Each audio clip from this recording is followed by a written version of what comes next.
Hello guys, मैं Khan sir आपका बहुत स्वागत करता हूँ आपके अपने प्यारे चैनल बायोलॉजी वाला यूनिक पे। यहाँ पे हम लोग जो है रिस्पायरेशन चैप्टर को पढ़ाते हैं, रिस्पायरेशन इन प्लांट्स में। तो लास्ट वीडियो में हम लोगों ने ग्लाइकोलिसिस को डिस्कस किया था। उससे पहले के वीडियो में हम लोग स्टेप्स इन रिस्पायरेशन को और जो रिस्पायरेशन में जो ब्रीदिंग मेथड है उसको डिस्कस किया था। सारे वीडियो को देखने के लिए आप हमारे चैनल पे जाके उसको सब्सक्राइब कीजिए, वहाँ पे प्लेलिस्ट में आपको सारे वीडियोस मिल जाएंगे। तो लास्ट वीडियो में हम लोगों ने देखा था कि ग्लाइकोलिसिस में हम लोगों ने क्या किया था, ग्लूकोज का टूटना। ये क्या होता है glycolysis, step by step glucose को हम लोग तोड़ते हैं। तो ग्लाइकोलिसिस से कोई के टूटने से हमको फाइनली क्या मिला था, 2 पायरुविक एसिड के मॉलिक्यूल मिले थे। तो जो पायरुविक एसिड के मॉलिक्यूल मिले थे उनका क्या होता है, वो किस टाइप से आगे के स्टेप में पार्टिसिपेट करते हैं, उन चीज़ों को हम लोग देखेंगे। जैसे जो रिस्पायरेशन होता है, हम लोग क्या होता है, हम लोगों को रिस्पायरेशन के लिए ऑक्सीजन की जरूरत पड़ती है। वैसे प्लांट जो हायर प्लांट्स या हायर ऑर्गेनिज्म है उनमें भी क्या होता है, रिस्पायरेशन के लिए प्लांट्स की जरूरत पड़ती है। 2 टाइप का रिस्पायरेशन होता है। जिन प्लांट्स में ऑक्सीजन की जरूरत पड़ती है उनको बोलते हैं एरोबिक रिस्पायरेशन, जिसमें क्या होता है, जो रिस्पायरेशन किसकी ऑक्सीजन की प्रेजेंस में करते हैं उनको बोलते हैं एरोबिक रिस्पायरेशन। जैसे क्या हुआ एरोबिक रिस्पायरेशन, हम लोग क्या करते हैं, हम लोग एरोबिक रिस्पायरेशन करते हैं। वैसे प्लांट्स भी क्या करते हैं, जो हायर प्लांट्स हैं वो भी आपका एरोबिक रिस्पायरेशन करते हैं। कुछ बैक्टीरिया और ईस्ट क्या करते हैं, लोअर ऑर्गेनिज्म जो कि हैं वो क्या करते हैं, वो ऑक्सीजन की एब्सेंस में भी आपका रिस्पायरेशन कर सकते हैं। उस टाइप के रिस्पायरेशन को बोलते हैं एनएरोबिक रिस्पायरेशन। एरोबिक में एन लगा दो तो क्या हो जाएगा एब्सेंट, वहाँ पे ऑक्सीजन की क्या है एब्सेंट है। तो ऑक्सीजन की जो एब्सेंट में रिस्पायरेशन होता है उसको बोलते हैं एनएरोबिक रिस्पायरेशन। तो जो पायरुविक एसिड ग्लाइकोलिसिस में बना वो आपका 2 टाइप से हैंडल होगा, या तो एरोबिक रिस्पायरेशन में जाएगा या तो एनएरोबिक रिस्पायरेशन में जाएगा। ठीक, अगर पायरुविक एसिड क्या जाता है आपका एनारोबिक रिस्पायरेशन में तो ऑक्सीजन की एब्सेंस में जाएगा, जबकि पायरुविक एसिड अगर एरोबिक रिस्पायरेशन में जाता है तो ऑक्सीजन की प्रेजेंस में होगा। एरोबिक रिस्पायरेशन में होगा जो कि हायर ऑर्गेनिज्म में पाया जाएगा। इसमें क्या होगा, एरोबिक रिस्पायरेशन में आपका क्रेब्स साइकिल चलेगी, लिंक रिएक्शन होगी और उसके बाद इलेक्ट्रॉन ट्रांसपोर्ट सिस्टम होगा। इससे क्या होगा, इसमें जो आपका ग्लूकोज है उसका क्या होगा, कंप्लीट ऑक्सीडेशन होगा। जबकि जो आपका एनारोबिक रिस्पायरेशन है इसमें आपका इनकम्प्लीट ऑक्सीडेशन होगा और बहुत ही कम मात्रा में एनर्जी निकलेगी, जबकि एरोबिक में क्या होगी, बहुत ही ज़्यादा मात्रा में एनर्जी निकलेगी। एरोबिक को हम लोग नेक्स्ट वीडियो में डिस्कस करेंगे। आज हम लोग डिस्कस करेंगे एनारोबिक रिस्पायरेशन। तो एनारोबिक रिस्पायरेशन आपका क्या होता है, लोअर ऑर्गेनिज्म में होता है, जैसे ईस्ट और कुछ बैक्टीरिया में, और कुछ हमारी सेल्स हैं उनमें भी जब हम लोग बहुत ज़्यादा एक्सरसाइज करते हैं तो वहाँ पे भी एनारोबिक रिस्पायरेशन होने लगता है। एनारोबिक रिस्पायरेशन को जनरली फर्मेंटेशन भी बोल देते हैं। तो जो आपका हम लोग जो एनसीईआरटी है उसमें 2 टाइप के फर्मेंटेशन दिए गए हैं, तो उनको हम लोग वन बाय डिस्कस करेंगे। सबसे पहले देखते हैं अल्कोहलिक फर्मेंटेशन। जैसा कि आप लोग देख लीजिए कि एनारोबिक रिस्पायरेशन है तो इसमें ऑक्सीजन की एब्सेंस होगी। अल्कोहलिक फर्मेंटेशन में आपका अल्कोहल बनता है पायरुविक एसिड से, जबकि आपका दूसरे टाइप का होता है लैक्टिक एसिड फर्मेंटेशन, वहाँ पे आपका लैक्टिक एसिड बनेगा। तो अल्कोहलिक फर्मेंटेशन सबसे पहले देखते हैं। अल्कोहलिक फर्मेंटेशन क्या होता है, incomplete oxidation of glucose is achieved under the anaerobic condition where pyruvic acid is converted to CO2 and ethanol by yeast. तो आपका जो अल्कोहलिक फर्मेंटेशन है उसमें क्या होता है, आपका ग्लूकोज का क्या होता है, इनकम्प्लीट ऑक्सीडेशन होगा। किसमें, एनारोबिक कंडीशन में। कंडीशन पहले देख ली, एनारोबिक में होगी तो वहाँ पे ऑक्सीजन नहीं पाई जाएगी। जहाँ पे आपका पायरुविक एसिड क्या होगा, आपका CO2 और एथेनॉल में कन्वर्ट हो जाएगा, प्लस कुछ एनर्जी लिबरेट होगी। ओके, ये आपका क्या होता है, 2 स्टेप में होती है रिएक्शन। इसी जो आपका अल्कोहलिक फर्मेंटेशन है वो आपकी 2 स्टेप रिएक्शन है। सबसे पहले रिएक्शन में हम लोग देखते हैं, फर्स्ट स्टेप में देखते हैं। फर्स्ट स्टेप में क्या होता है, आपका जो पायरुविक एसिड है वो 3 कार्बन का कंपाउंड है। ओके, तो 2 मॉलिक्यूल हमने क्या लिया, पायरुविक एसिड लिया। फिर क्या हुआ, पायरुविक एसिड आपका किस में चेंज होता है, एसिटाल्डिहाइड में, और प्लस आपकी CO2 निकलेगी फर्स्ट स्टेप में। यहाँ पे एक एंजाइम का होता है पायरुविक एसिड डीकार्बोक्सिलेज। यहाँ पे डीकार्बोक्सिलेज है, तो डीकार्बोक्सिलेज का मतलब क्या होगा, यहाँ पे आपकी ऑक्सीजन को CO2 को लिबरेट करेगा। कार्बोक्सिलेज होता तो CO2 को ऐड करता, डीकार्बोक्सिलेज है तो यहाँ पे आपका CO2 को लिबरेट आउट करेगा। तो यहाँ पे आपका CO2 निकल जाती है। फर्स्ट स्टेप में क्या होता है, पायरुविक एसिड आपका एस्टरडिहाइड में चेंज हो जाता है। सेकेंड स्टेप देखते हैं आपका एथिल एल्कोहल फर्मेंटेशन की, एल्कोहल फर्मेंटेशन की। उसमें क्या होता है, जो आपका एस्टरडिहाइड बना वो आपका चेंज हो जाएगा एथिल एल्कोहल में। देखते हैं सेकेंड स्टेप। सेकेंड स्टेप में आपका क्या बना, एस्टरडिहाइड बना, जो कि 2 कार्बन का कंपाउंड है, जो कि NaDH की प्रेजेंस में क्या हो जाएगा आपका एथेनॉल या एथिल एल्कोहल। इसके दोनों नाम होते हैं, एथिल एल्कोहल बोल दो या एथेनॉल, एक ही बात है। किसमें चेंज हो जाएगा आपका एथिल एल्कोहल में। इसमें एंजाइम का वर्क करता है आपका एल्कोहल डिहाइड्रोजिनेज, ओके, और 2Na+ निकलेगा। तो हम लोगों ने देखा एल्कोहलिक फर्मेंटेशन क्या होता है, incomplete oxidation of glucose in anaerobic condition, जिसमें क्या होता है, जिसमें पायरुविक एसिड आपका एथेनॉल प्लस CO2 में कन्वर्ट हो जाता है। जो आपका 2 स्टेप में होता है। फर्स्ट स्टेप में क्या होता है, फर्स्ट स्टेप में जो आपका पायरुविक एसिड है वो आपका पायरुविक एसिड डीकार्बोक्सिलेज की प्रेजेंस में, और यहाँ पे आयन वर्क करता है Mg++। किसमें चेंज होगा, फर्स्ट स्टेप में एस्टरडिहाइड में। पायरुविक एसिड फर्स्ट स्टेप में एस्टरडिहाइड में चेंज होगा प्लस CO2 निकलेगी। सेकंड स्टेप में क्या होता है, सेकंड स्टेप में जो आपका एस्टरडिहाइड बना है, जो सेकंड स्टेप में आपका एस्टरडिहाइड, फर्स्ट स्टेप में जो एस्टरडिहाइड बना वो सेकंड स्टेप में क्या करेगा, एस्टरडिहाइड NaDH की प्रेजेंस में आपका चेंज हो जाएगा एथेनॉल में। यहाँ पे आपका एक एंजाइम वर्क करता है जिसको बोलते हैं एल्कोहल डिहाइड्रोजिनेज, और यहाँ पे 2Na+ निकलेगा, ये क्या है आपका एथेनॉल या एथिल एल्कोहल। ये पीने वाली एल्कोहल होती है, जबकि मिथिल एल्कोहल क्या होती है, मिथिल एल्कोहल पॉइजनस होती है, ओके। फिर देखते हैं ये किसमें पाई जाती है, commonly seen in east and certain bacteria. किसमें पाई जाएगी, जनरली ईस्ट में पाई जाएगी और कुछ बैक्टीरिया में भी ये पाई जाती है। Ethyl alcohol does not stay in micro organism but excreted. जो आपका एथिल एल्कोहल बनती है बॉडी में माइक्रो ऑर्गेनिज्म जैसे कि बैक्टीरिया की या आपका ईस्ट की, तो वो उसके बॉडी में नहीं रहती, बॉडी से क्या होती है, एक्सक्रीट आउट हो जाती है।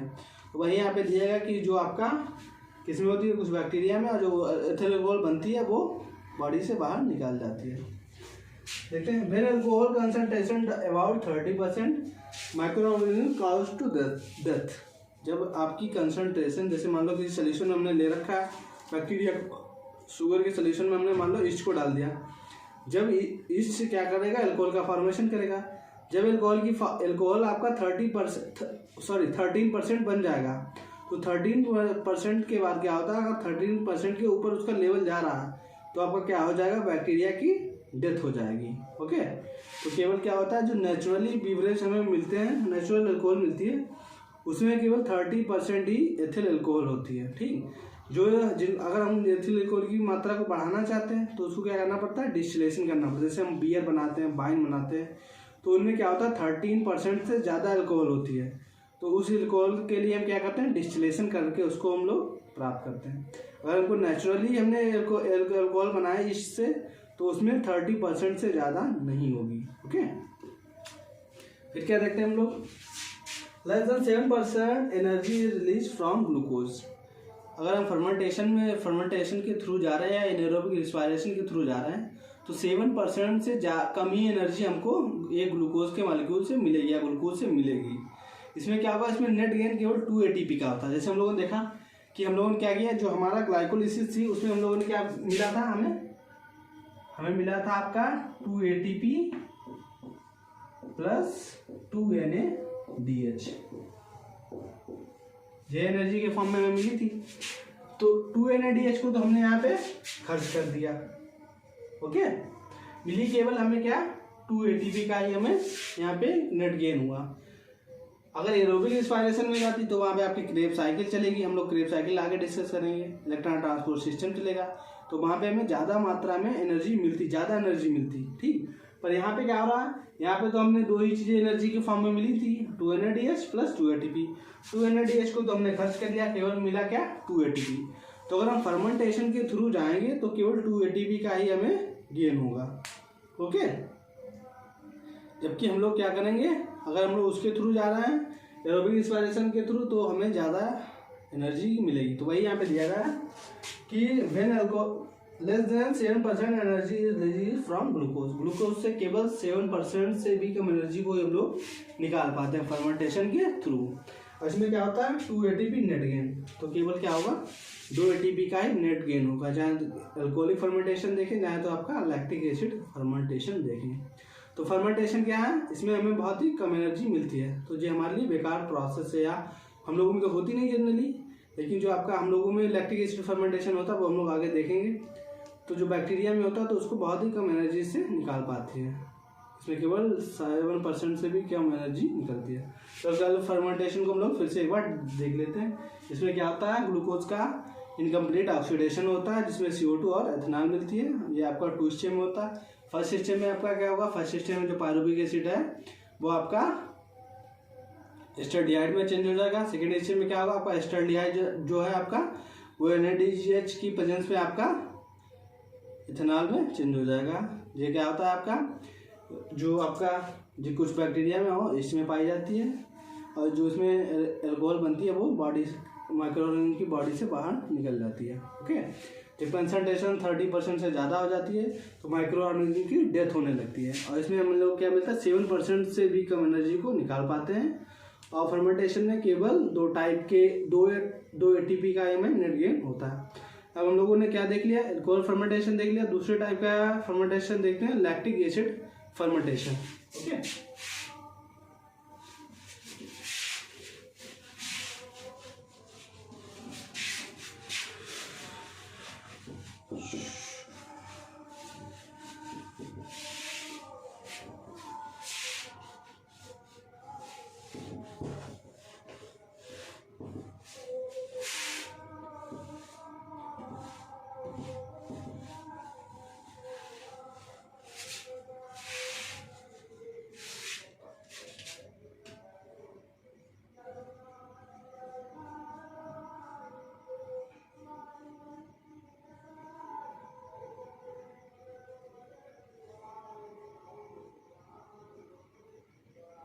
Lactic acid fermentation.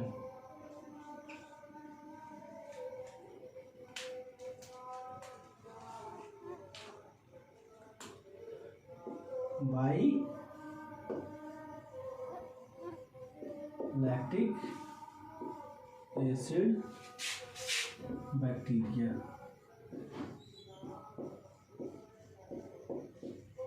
किसके द्वारा होता है, लैक्टिक एसिड बैक्टीरिया के द्वारा होता है, जिसको हम लोग बोलते हैं लैक्टोबैसिलस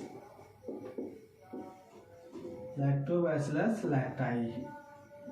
ओके, जो आपका किसमें पाया जाता है, जनरली मिल्क वगैरह में पाया जाता है। तो क्या होता है, किसके द्वारा होता है, वाई लैक्टिक एसिड बैक्टीरिया, जिसको हम लोग लैक्टोबैसिलस लैक्टाई जिसका नेम होता है, उसके द्वारा ये होती है। ओके, और दूसरा क्या था, हमारी बॉडी में भी आपका लैक्टिक एसिड फर्मेंटेशन होता है। जब हम लोग क्या करते हैं, बहुत ज़्यादा एक्सरसाइज करते हैं, बहुत जल्दी हैवी एक्सरसाइज करते हैं, तो हमारी सेल्स में क्या होता है कि कुछ सेल्स में क्या होता है, ऑक्सीजन की कमी हो जाती है।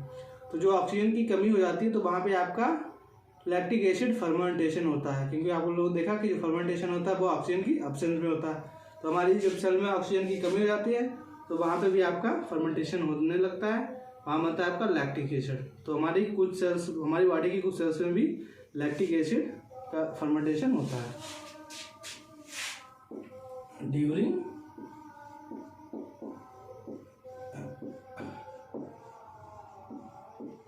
Heavy exercise.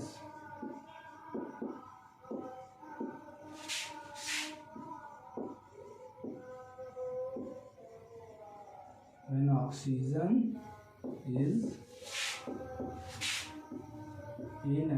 inadequate, हमारी बॉडी में क्या होता है, ऑक्सीजन की कम मात्रा होती है, तो हमारी बॉडी भी क्या करने लगती है, लैक्टिक एसिड फर्मेंटेशन करने लगती है। तो बॉडी क्या करती है, तो हमारी बॉडी क्या करती है, पायरुविक एसिड को लैक्टिक एसिड में चेंज कर देती है। तो कहाँ का पाया जाता है, आपका लैक्टिक एसिड बैक्टीरिया में पाया जाता है। और जब हम लोग हैवी एक्सरसाइज करते हैं तो हमारी उन सेल्स में भी जब ऑक्सीजन की कमी हो जाती है तो वहाँ पे भी आपका लैक्टिक एसिड फर्मेंटेशन होने लगता है। और हम लोग इसकी रिएक्शन देख लेते हैं। क्या होगा आपका, पायरुविक एसिड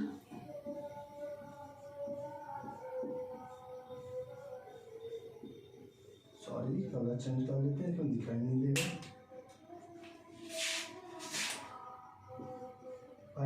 एसिड आपका किस में चेंज हो जाता है, लैक्टिक एसिड में,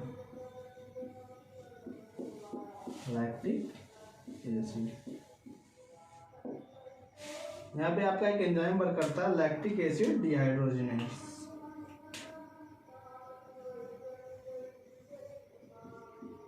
लैक्टिक एसिड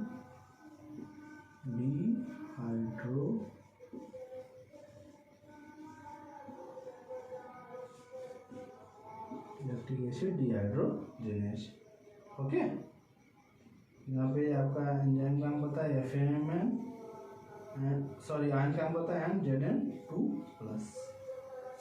ओके, बाकी सारी स्टेप्स वही होती हैं। ठीक, क्या होता है आपका जो लैक्टिक एसिड बैक्टीरिया में होती है, और जो हम लोग ज़्यादा हैवी एक्सरसाइज करते हैं या हैवी एक्सरसाइज करते हैं तो हमारी बॉडी में भी ऑक्सीजन की कमी हो जाती है, तो वहाँ पे भी आपका लैक्टिक एसिड फर्मेंटेशन होने लगता है। लैक्टिक एसिड फर्मेंटेशन में आपका जो पायरुविक एसिड है वो चेंज हो जाता है आपका लैक्टिक एसिड में, जो केवल सिंगल स्टेप में ही होता है। ठीक, यहाँ पे आपका एंजाइम वर्क करता है लैक्टिक एसिड डिहाइड्रोजिनेज। ओके, तो ये दो जगह पाया जाएगा, कुछ लैक्टोबैसिलस लैक्टाई में और आपका हमारी मसल्स में भी ये पाया जाएगा। इसमें भी आपका 2 ATP का ही नेट गेन होगा, क्योंकि यहाँ पे भी NADH खर्च हो जाएगा जो हम लोगों ने ग्लाइकोलिसिस में बनाया था। तो ग्लाइकोलिसिस में जो 2 ATP मिला वही इस वाले स्टेप इसमें भी आपका वही रहेगा, और कोई भी ATP हमें नहीं मिलेगा। साथ में जो NADH ग्लाइकोलिसिस में बनाया था वो भी आपका खर्च हो जाएगा। ये आपका लैक्टिक एसिड बैक्टीरिया के द्वारा था, और आपकी हमारी जो मसल्स हैं जब हम लोग हैवी एक्सरसाइज करते तो वहाँ पे होती है। इसकी हम लोग पायरुविक एसिड डिफरेंशिएशन नहीं होता लैक्टिक एसिड में। यहाँ पर लैक्टिक एसिड डिहाइड्रोजिनेज वर्क करता है FMN और Zn2+। ये क्या है, जो फर्मेंटेशन है ये बेकार की स्टेप है। इसमें क्या होता है, बहुत ही हम लोग कंप्लीट ऑक्सीडेशन नहीं करा पाते, तो हमें क्या होता है, हमें हाई जो एनर्जी चाहिए उतनी एनर्जी नहीं मिल पाती, इसीलिए ये लोअर ऑर्गन में ही जनरली होता है। ठीक, फर्मेंटेशन का फायदा क्या है, फर्मेंटेशन से जो हम लोग एल्कोहल बना सकते हैं। ओके, एल्कोहल का क्या फायदा है, बीवरेज इंडस्ट्री में एल्कोहल का बहुत ही बड़ा रोल है। तो फर्मेंटेशन का यही फायदा, जो एल्कोहल बनाते हैं वो हम जनरली ईस्ट से बनाते हैं। ठीक, अगर 30% से ज़्यादा आपकी उसकी एल्कोहल की कंसनट्रेशन 13% से ज़्यादा हो जाती है तो आपका क्या हो सकता है, और जो ऑर्गेनिज्म है उसकी डेथ हो जाती है। इसीलिए जो हमें नेचुरल बीवरेज है उसमें 30% ही मिलती है। ओके, और जो आपका फर्मेंटेशन है उसमें केवल नेट गेन 2 ATP का ही होता है। जो हमारी ग्लाइकोलिसिस है वो प्रोसेस कॉमन है, एनारोबिक और एनारोबिक दोनों टाइप के जो भी रेस्पिरेशन है उनमें दोनों में जो कॉमन पाथवे है वो क्या है आपका ग्लाइकोलिसिस। अब हम लोग देखते हैं एनसीईआरटी में आपका डायग्राम दे रखा है फर्मेंटेशन का, उस डायग्राम को हम लोग डिस्कस कर लेते हैं।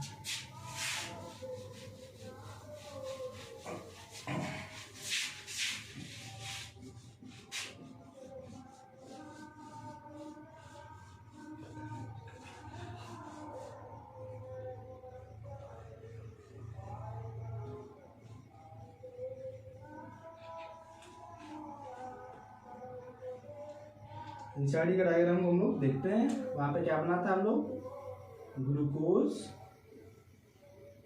और ग्लूकोज से हम लोगों ने कई स्टेप में आपका बनाया था। यहाँ पर बीच के स्टेप्स को हम लोग नहीं दिखाते हैं। आपका बनाया था फास्फोइनॉल,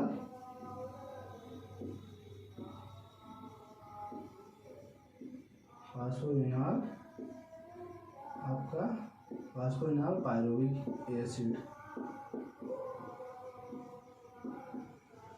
आपका क्या बना था पायरुविक एसिड।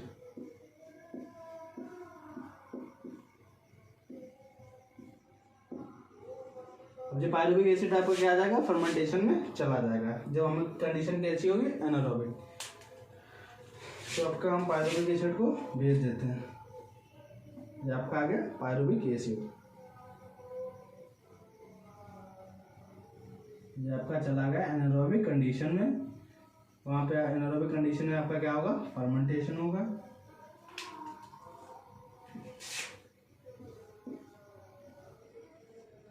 यहाँ पे आपका हम लोग देख रहे हैं एथिल एल्कोहल का एल्कोहलिक फर्मेंटेशन। तो यहाँ पे पायरुविक एसिड से एल्कोहलिक फर्मेंटेशन में आपका क्या बन जाता है एथेनॉल बन जाता है प्लस आपकी CO2। और यहाँ पे जो आपका NADH हम लोगों ने ग्लाइकोलाइसिस में बना था वो भी आपका यहाँ पे टूट जाता है और उसका भी हमें क्या हो जाता है, लॉस हो जाता है। NADH प्लस H प्लस आपका टूट जाएगा NAD प्लस। ये हो गया आपका जो आपका पायरुविक एसिड किस में चला गया, आपका एल्कोहल फर्मेंटेशन में। और दूसरा जाएगा आपका यही पायरुविक एसिड आपका जा सकता है लैक्टिक एसिड फर्मेंटेशन में। तो इससे आपका क्या बनेगा, इससे आपका बन जाएगा lactic acid, lactic acid. Okay, यहाँ पे भी आपका जो NADH प्लस है वो NAD में टूट जाएगा। ओके, तो यही आपका एनसीईआरटी में सेम डायग्राम दे रखा है, तो उस डायग्राम को हम लोग देख लेंगे।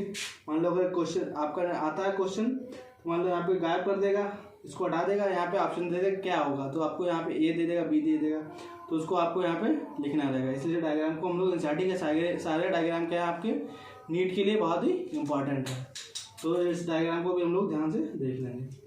तो यही डायग्राम आपका सेम एनसीईआरटी में दे रखा है। ग्लूकोज आपका टूट रहा है फास्फोइनोल पायरुविक एसिड में, ये आपका फास्फोइनोल पायरुविक एसिड में टूट रहा है पायरुविक एसिड में। देन आपका पायरुविक एसिड जाता है आपका फर्मेंटेशन में, एल्कोहलिक फर्मेंटेशन में आपके 2 एरो बनाएंगे क्योंकि ये 2 स्टेप में होता है। और यहाँ पे NADH प्लस NAD में टूट जाता है, इथेनॉल प्लस CO2 निकलती है। पायरुविक एसिड अगर लैक्टिक एसिड फर्मेंटेशन में जाएगा तो वहाँ पे आपका लैक्टिक एसिड मिलेगा। लैक्टिक, अब हम लोग को फाइनली देख लें फर्मेंटेशन में क्या होता है। फर्मेंटेशन क्या होता है आपका ऑक्सीजन की अब्सेंस में होता है। ठीक, ऑक्सीजन की अब्सेंस में रिस्पायरेशन जो होता है उसको बोलते हैं, उसको फर्मेंटेशन भी बोल देते हैं, जो कि जनरली माइक्रो ऑर्गेनिज्म में पाया जाता है। ठीक, माइक्रो ऑर्गेनिज्म कौन से होते हैं, ऐसे ऑर्गेनिज्म जिसको हम लोग माइक्रोस्कोप के द्वारा देख सकते हैं। ठीक, तो वहाँ पे हमने देखा 2 टाइप का फर्मेंटेशन होता है आपका, एल्कोहलिक फर्मेंटेशन और lactic acid fermentation. Alcoholic fermentation में आपका एल्कोहल बनता है पायरुविक एसिड से, जबकि लैक्टिक एसिड फर्मेंटेशन में आपका लैक्टिक एसिड बनता है। फर्मेंटेशन में आपका 7% से भी कम एनर्जी निकलती है और केवल हमें 2 ATP का नेट गेन होता है, जो कि आपकी ग्लाइकोलाइसिस में मिली थी। ओके, और आपका जो लैक्टिक एसिड फर्मेंटेशन वो आपका लैक्टोबैसिलस लैक्टाई बैक्टीरिया में होता है। और जब हम लोग हैवी एक्सरसाइज करते हैं, ठीक, तो जब हम लोग हैवी एक्सरसाइज करते हैं तो वहाँ पे ऑक्सीजन की कमी हो जाती है, तो वहाँ पे भी आपका जो है लैक्टिक एसिड फर्मेंटेशन होने लगता है। लैक्टिक एसिड फर्मेंटेशन में आपका पायरुविक एसिड से लैक्टिक एसिड बनता है। ओके, तो आज के लिए बस इतना ही रखते हैं। हम लोगों ने समझ लिया एरोबिक, एनारोबिक रेस्पिरेशन और लैक्टिक एसिड और एल्कोहलिक फर्मेंटेशन को देख लिया। नेक्स्ट वीडियो में हम लोग देखेंगे लिंक रिएक्शन और क्रेब्स साइकिल के बारे में बात करेंगे, जो कि आपका एरोबिक रेस्पिरेशन का ही पार्ट है। वो एरोबिक रेस्पिरेशन में आगे की स्टेप्स हैं जो जनरली हायर प्लांट्स में पाई जाती हैं। ठीक, तो अगर वीडियो पसंद आया please like share and subscribe. अगर जो भी हमारे वीडियो आपको चाहिए बायोलॉजी पे तो आप उसको कमेंट करके बता सकते हैं। ओके, मैं उस वीडियो को अपलोड करने की कोशिश करूँगा। अगर वीडियो पसंद आया like share and subscribe. Thanks for watching. आज के लिए बस इतना ही रखते हैं।